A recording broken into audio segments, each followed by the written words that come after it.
अच्छा अच्छा सुनोगे तो मैं सुनाऊंगा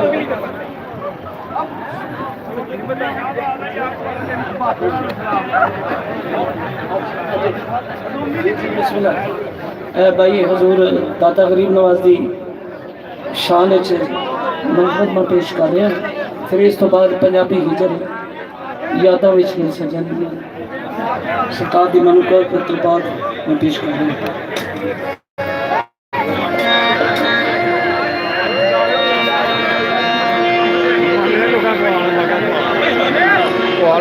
भाई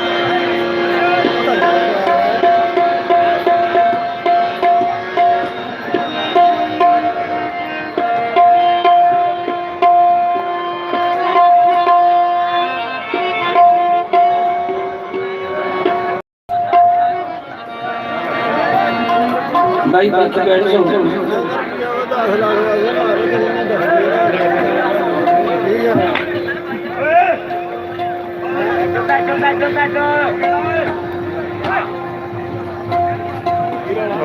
बच्चे लड़ पैना यार मुड़े खड़े थे लड़ पैना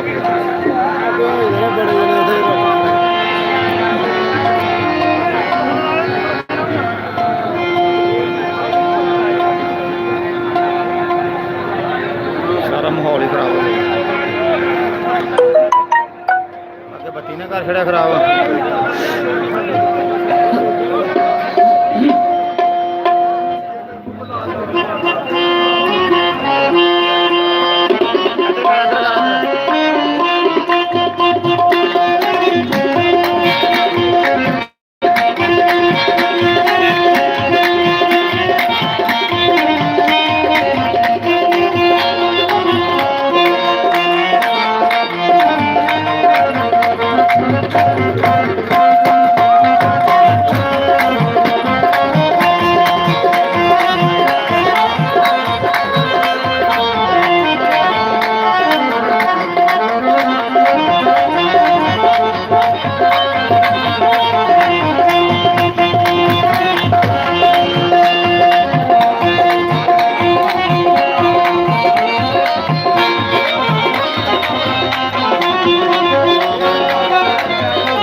मेरे खाली जो